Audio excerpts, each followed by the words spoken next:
Hey guys, welcome to the shop. Today I wanted to do a brief discussion on forming cases from other cartridges, in this case the 30-06 to 35 whelen. Reloading is a topic that comes up a lot on this channel, mostly in the comments. I don't personally feel I'm really enough of an expert to give strong advice, but I can give a discussion of some of my experiences.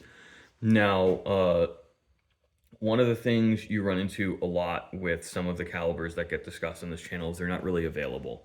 Now, that is unfortunate but true. Some of the really cool niche calibers you just really can't get in stores. Locally speaking, 7x57 is one of them, so is 6.5x55. The stores I deal with a lot have it, but that's mostly because they deal with me and my customer base. But forming cases does have some of its quirks. Now, dents on the shoulders like this or bodies, I kind of don't really worry about. Those tend to iron out, and since we're using range pickup 30-06 to form 35 whelen cases, I kind of don't care if I lose my cases in a firing or two.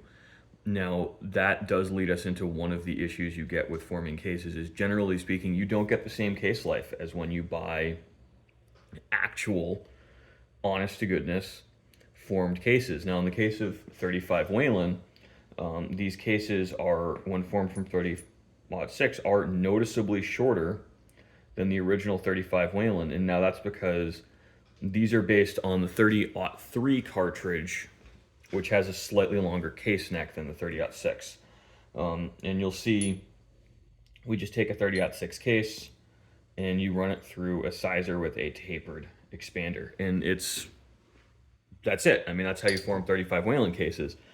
And for a reloader, I mean, that makes this more appealing because you're not sourcing weird caliber cases. You know, you can literally just use range pickup 30-06. It really helps keep the cost of shooting down. And you know, you can use pistol bullets. The 35 whelen is an excellent caliber if you're a cast lead shooter. I'm not so much a lead caster anymore, just because I want to keep my lead levels under control. But this is a 30-06 case loaded cartridge, and it's 35 whelen cartridge. It's a 30-06 case and a 35 whelen case formed from 30-06. You know, discussing this briefly, guys, I think reloading is one of those things where people treat it like voodoo. I personally don't feel that it is voodoo. I don't think that it's really nearly as difficult as a lot of people make it out to be. But I do think that if you're one who struggles with following detailed instructions, you shouldn't reload. There are unfortunately a lot of things to go wrong at every step of the process, and it does require a tremendous amount of troubleshooting. Now, you'll notice here, I'm not shooting a 35 whelen Ackley improved, and a lot of people who go with somewhat niche cartridges where it's really expected you reload anyway really like the idea of the Ackley improved cartridges. Now, I find them to be a little bit troublesome. They don't feed as well. The 35 whelen feeds fantastically. You know, one of the trade-offs is you do get a couple grains less powder capacity in the 35 whelen than you would in, say, the 9.3 by 62 Mauser. But I really think that once you're within 100 foot-pounds of energy at any given distance, I mean, really close. And frankly, with modern powders, that gap closes a lot more. So I don't see a real reason to go with a 9.3 by 62 if you're living in the US, just because bullet availability is not what it is in even 35 cal. And that's one of the downsides you get even when you're reloading with some of these more oddball cartridges is there's really only 2 or 3 projectile choices in any given weight class that are actually available.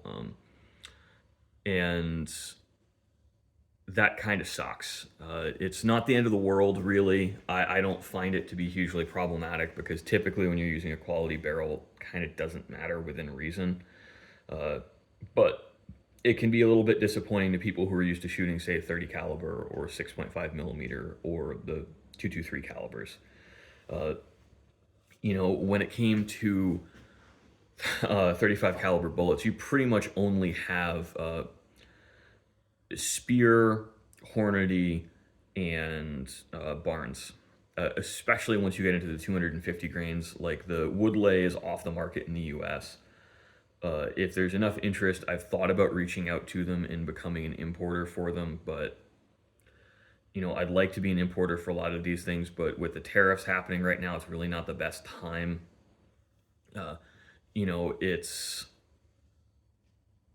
there's a reason they were off the market in the U.S., and it's really because there just wasn't the demand to support them and justify a U.S. market presence. And I think one of the reasons people like the 9.3s is we really do have a lot of 280, 290, and 300 grain projectiles available for them. But when we look at performance on big game in the US, it doesn't seem to be necessary at the velocities you're running these cartridges at to go up above 250 grains. Now, again, like this is personal opinion, however, it's based on a lot of research and my customers' opinions. And one of the benefits of being in this business is you deal with a lot of people with a lot of niche cartridges, and I get a lot more data points than one guy who shot one deer. I get to talk to a lot of guys who, between them, have shot a lot of animals, and they have all of their opinions. I'm a big fan of the Spear Hot Core when you're running at non-magnum velocities. Now we're getting away from just case forming, which in this case is pretty trivial. It's really no extra steps over a normal reloading because you got a full size anyway, or you got a size anyway, so we're just full size forming. Now, unfortunately, there are really no good neck dies for the 35 whelen, which is going to be another mark against case life. But I expect to lose all of these to neck splits in 2 or 3 firings anyway. So, whatever. I might squeeze an extra firing out of them with a neck die, but around here everyone shoots 30-06, so I just go to the range and pick up 50 or 100 cases, and I'm set for a while. These hard recoiling rifles aren't things you put a lot of cartridges through,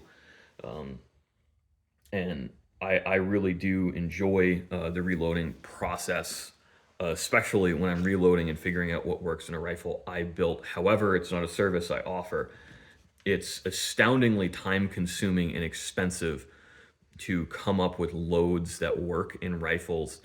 And unfortunately, with manufacturers' variances between things, the load that works one day may not continue to work in the future.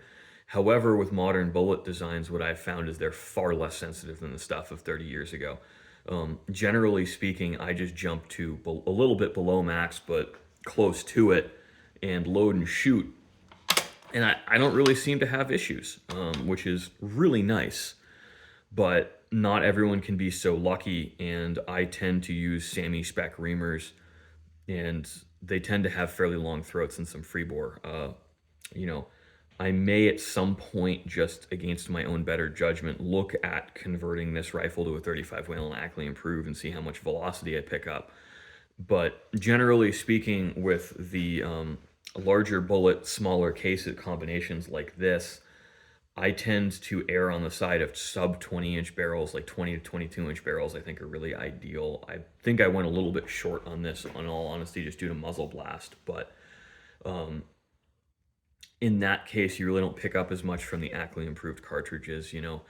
It's the Ackley improved cartridges, I think, were for the people who are trying to wring every last little bit of energy out of the case without stepping up to the next case size. And really, like, the 358 Norma Magnum exists, and so does the 9.3 by 64 Brennecke. So with those in mind, I think that the Ackley improved cartridges kind of don't make sense, because they do add a little bit of complexity and extra frustration to the reloading process, and I like things that just work. So thanks for watching, guys. I hope I didn't bore you too much talking about some of the back-end stuff that does come with going with non-standard cartridges. And this is why I do really recommend people build rifles and stuff where they can just go buy the ammunition.